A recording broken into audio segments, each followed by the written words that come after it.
Assalamualaikum warahmatullahi wabarakatuh. Sebelumnya perkenalkan nama ulun Andi Rustianto. Kebetulan saat ini Ketua DPD KNPI Kabupaten Tanah Bumbu, dan alhamdulillah kemarin baru sekitar belum ada sebulan Sekretaris DPD KNPI Provinsi Kalimantan Selatan. Sebenarnya tadi ini niatnya jadi pemirsa lah, tiba-tiba disuruh maju. Ya, sebelumnya saya ucapkan terima kasih atas kesempatan yang telah diberikan. Jadi pertama-tama yang belum hormati Bapak Haris, Pak Haris, Pak Muiz, Pak Muiz selaku yang mengadakan acara. Yang kedua Bapak Ali Murtoko. Kayaknya beliau ini kalau masalah Pancasila sudah di luar kepala, bujuk-bujuk sudah mencucuk dalam hati lah, mendarah daging. Ulun aja tadi terkagum-kagum penjelasannya. Harusnya nanti insya Allah kami jadwalkan, nanti kita kasih panggung lagi ke KNPI. Jadi anak-anak muda KNPI perlu. Yang kedua yang kami hormati Bapak Abdi Raya sebagai founder Berani Mikir. Ini nama komunitasnya aja berarti beliau ini kritis. Harapannya beliau pasti kritis bagaimana cita-cita kedepannya bangsa Indonesia bisa lebih baik. Pertama-tama mari kita panjatkan puji syukur kehadirat Allah Subhanahu wa taala, Tuhan Yang Maha Esa telah memberikan rahmat, hidayah, taufik sehingga kita bisa berkumpul di tempat ini dalam keadaan sehat walafiat. Salam dan salam senantiasa kita haturkan kepada junjungan kita Nabi Muhammad SAW. Allahumma shalli ala sayyidina Muhammad beserta keluarga, sahabat, ikut beliau hingga yaumil akhir. Teman-teman sekalian, bapak-bapak, belum bicarakan anak muda kita. Sebenarnya kalau kita berbicara tentang pemuda ini bukan berbicara tentang usia, tetapi energi, semangat, vitalitas, kreativitas, inovasi. Memang secara garis secara undang-undang dia dikatakan anak muda itu 16 tahun sampai terakhir itu 30 tahun. Dianggap aja di dalam ruangan ini umur 30 semua. Kalau Pak Ali Murtoko ya kayaknya beliau masih 25 ya. Jadi kita berbicara karena udah KNPI, nanti kita hubungkan dengan ideologi termasuk Pancasila NKRI. Berbicara tentang pemuda, kita ini berbicara tentang masa depan bangsa. Maka anak-anak muda penentu masa depan bangsa. Kita mau bawa kemana anak-anak muda kita? Ideologi apa yang hendak kita tanamkan sedikit mungkin kepada anak muda kita? Dalam sejarah kemerdekaan seperti yang Bugis lah, kalau Bugis itu biasanya peluang. Jadi dalam sejarah kemerdekaan Republik Indonesia 1945, 17 1945, banyak tinta-tinta sejarah yang dicatat oleh anak-anak muda kita. Ulun anak muda umur 29, biarpun pernah muda, ya kan? Dalam sejarah peristiwa begitu banyak. Salah satunya peristiwa 1908 Budi Utomo. Kalau tidak salah saat itu para pemuda mulai muncul kerisauan sehingga mereka membentuk organisasi yang dinamakan Budi Utomo. Saat itu pendidikan itu masih di kalangan bangsawan. Mereka sekolah di sekolah saat itu masih Belanda. Namun saat itu karena mereka merasa keluarga negara Indonesia, maka mereka pun bermimpi, bercita-cita bagaimana pendidikan itu tersebar. Maka membentuklah organisasi kepemudaan namanya Budi Utomo. Maka tersebarlah suara-suara pentingnya pendidikan, dua yang mereka ciptakan, organisasi, persatuan, yang kedua pendidikan, mulai terdengar dari pelosok-pelosok Nusantara, namun belum maksimal. Maka 1928 terjadi peristiwa Sumpah Pemuda. Saat itu anak-anak muda dari kalangan yang sebelumnya sudah terkumpul dalam organisasi masih kesukuan, biasa kita dengar Jong Java, Jong Sumatera, Jong Celebes, Batak. Jadi muncul kesadaran sudah di anak-anak muda saat itu tentang pentingnya persatuan, namun masih dalam konteks kesukuan. 1928 mereka berkumpul mengikrarkan Sumpah Pemuda yang bunyinya bersumpah satu tanah air, satu bangsa, satu bahasa, bahasa Indonesia. Anak-anak muda dipersatukan 1928. Berjalan, kemudian terjadilah peristiwa berikutnya, itu 1965-1966, peristiwa Tritura. Jadi anak-anak muda itu turun ke jalan. Mereka tiga tuntutannya, Tritura, tiga tuntutan rakyat. Apa itu? Yang kita bicarakan pada hari ini. Pertama, pembubaran PKI. Yang kedua, menurunkan harga. Dan yang ketiga, membongkar kabinet Dwi Tura. Itu tuntutan 1966. Jadi memang saat itu Indonesia ini kita sedang dialami krisis politik. Yang kedua, krisis ekonomi, karena ada segelintir yang mengkhianat bangsa. Mereka ingin mengubah Pancasila. Kemudian belum sampai di situ, 1998. Kita tahu bersama kalau beliau ini pasti mengalami, mungkin berapa Pak? 40, 30. 30 lebih banyak.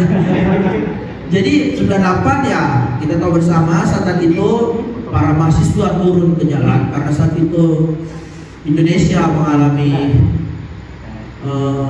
krisis moneter, kemudian KKN yang sudah mengakar. Ya kalau bahasa orang-orang dulu katanya keluarga cendana, ya kan? Sehingga para mahasiswa turun ke jalan 1998. Mereka mimpikan menyuarakan pentingnya reformasi. Alhamdulillah 1998 Soeharto saat itu kan lengser. Sekarang tahun 2025. Nah, inilah tantangan kita pemuda saat ini. Bagaimana kita pemuda, tantangannya begitu banyak. Salah satunya kalau masa sekarang, yaitu kita menghadapi pertama krisis etika dan moralitas. Anak-anak kita ini mulai terkikis cinta nasionalismenya. Kita sadari bersama bagaimana budaya-budaya luar mulai masuk. Anak-anak kita ini lebih suka spaghetti daripada soto Banjar, soto Makassar. Padahal begitu banyak budaya-budaya kita ini sebenarnya orang-orang luar itu mereka jatuh cinta dengan budaya kita. Bolehlah kalau pian-pian biasa ke Bali. Nah itu mereka terkagum-kagum dengan budaya yang kita. Namun kita lucunya malah kita malah mengikuti budaya mereka. Contoh kecil, pergaulan bebas, pacaran, hubungan seks di luar nikah, kemudian minum minuman keras. Ini adalah budaya-budaya barat, adat istiadat. Kalau di budaya barat mereka memanggil orang tua dengan sebutan nama dan sebagainya. Sifat individualisme ini mulai muncul di kalangan anak-anak muda kita. Mereka lebih mementingkan kepentingan pribadi. Sifat hedonisme, bagaimana mereka itu berlomba-lomba mendapatkan kesenangan yang sementara. Anak-anak muda kita ketika keluar nanti iPhone 16, keluar lagi iPhone 17, ya kan?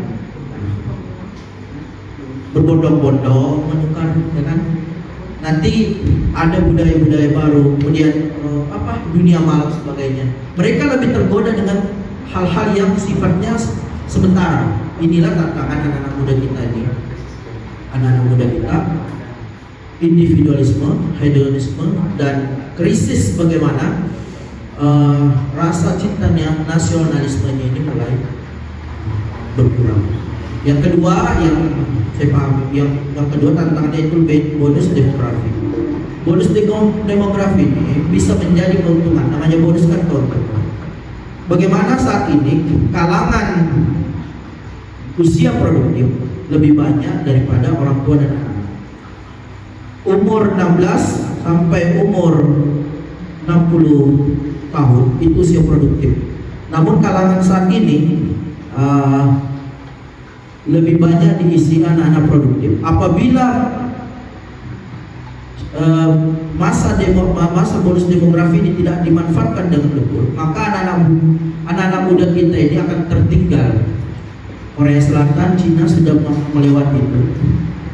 Justru yang terjadi di lapangan, kita perhatikan bagaimana anak-anak muda ini selain tadi rasa nasionalisme mulai menurun, cinta kepada NKRI dan sebagainya. Kemudian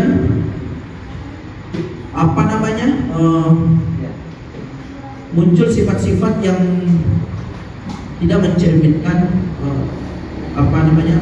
mencerminkan cita-cita bangsa. Pengangguran semakin meningkat, ya kan? Rasa malas.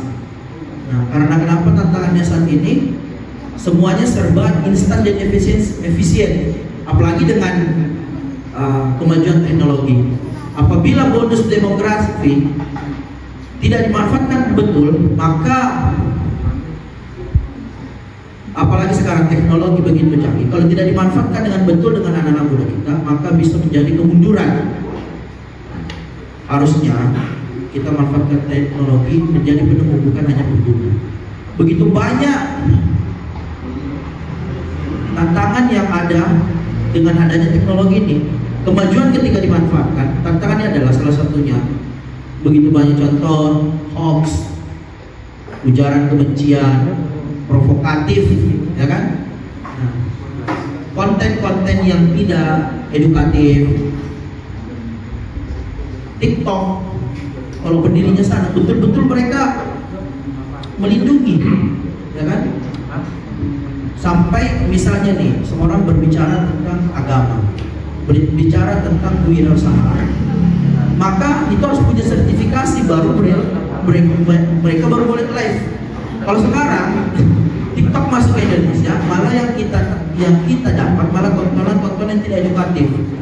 Ya kita saksikan sendiri lah. Ketika tontonan itu tidak bermanfaat, tidak edukatif, ya malah itu yang FYP, lucu. Coba piannya kayak ini, amun ada 100 yang nonton. Ya kan? Padahal kita ini penting lah, ya kan? Ini tantangan kita.